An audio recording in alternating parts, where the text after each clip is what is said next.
ক্ষমতা গ্রহণের আগে নাটক করে ইসরায়েল ও হামাসের মধ্যে যুদ্ধবিরতি করিয়ে দেন ট্রাম্প। তবে এবার বেরিয়ে এলো তার আসল চেহারা। আসলে ট্রাম্প যুদ্ধ বন্ধের নামে পুরো গাজা উপত্যকাকেই খেয়ে ফেলতে চাইছেন। বহুল প্রচলিত ভাষায় বলতে গেলে আগের চেয়ে কয়েক গুণ ভয়ঙ্কর রূপে ফিরে এসেছেন মার্কিন প্রেসিডেন্ট ডোনাল্ড ট্রাম্প। যেই ট্রাম্পকে শান্তির দূত মনে করা হতো, সেই ট্রাম্পই এবার যুদ্ধবাজ হয়ে গেছেন। তাই তো প্রতিদিনই নতুন নতুন চাল দিচ্ছেন তিনি। কোন চালে বাজিমাত করতে পারেন সেটাই হয়তো তার আসল উদ্দেশ্য।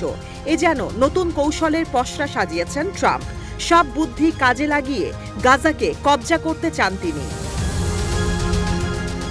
সোমবার তেমনই এক বোমা ফাটালেন মিস্টার ট্রাম্প। হামাস যদি শনিবারের মধ্যে সব ইসরায়েলি বন্দীদের মুক্তি না দেয়, তবে গাজাকে নরকে পরিণত করার হুঁশিয়ারি দেন তিনি।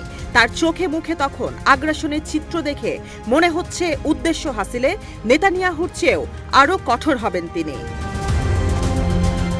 ট্রাম্পের এ ধরনের বক্তব্যকে পূর্ণ সমর্থন করে ইসরায়েলও ভোল পাল্টেছে। যুদ্ধবিরতিকে তোয়াক্কা না করে গাজায় হামলা চালিয়েছে তারা। ফিলিস্তিনিদের উত্তরাঞ্চলে ঢুকতে দিতে দেরি করছে। এসবই যুদ্ধবিরতি চুক্তির লঙ্ঘন, এমন অভিযোগ তুলে সোমবার রাতে ইসরায়েলের বিরুদ্ধে কড়া পদক্ষেপের ঘোষণা হামাসের। হামাস মুখপাত্র আবু উবাইদা এক বিবৃতিতে বলেন, চুক্তি অনুযায়ী শনিবার যেসব ইসরায়েলি বন্দীদের মুক্তি দেওয়ার কথা ছিল তা স্থগিত করেছে তারা। পরবর্তীতে ঘোষণা না দেওয়া পর্যন্ত এ সিদ্ধান্তই বহাল থাকবে। হামাসের এ ঘোষণার পরই যুদ্ধবিরতি শেষ করার কথা জানান মার্কিন প্রেসিডেন্ট ডোনাল্ড ট্রাম্প।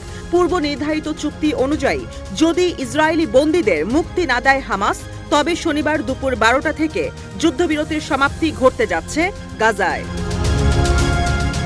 হামাসের বন্দি বিনিময় বন্ধের ঘোষণার পর ফিলিস্তিনিদের মধ্যে নতুন করে আতঙ্ক ছড়িয়ে গেছে। গত কয়েকদিন ফিলিস্তিনিরা শান্তিতে ঘুমালেও আবারও তাদের ঘুম হারাম হতে যাচ্ছে। বিপদে আছে ইসরায়েলও। যে কোনো মুহূর্তে গাজায় বড় কোনো দুর্ঘটনা ঘটতে পারে এই আশঙ্কায় উপত্যকাটিতে সেনাদের সতর্ক থাকার নির্দেশ দিয়েছেন ইসরায়েলি প্রধানমন্ত্রী বেনিয়ামিন নেতানিয়াহু।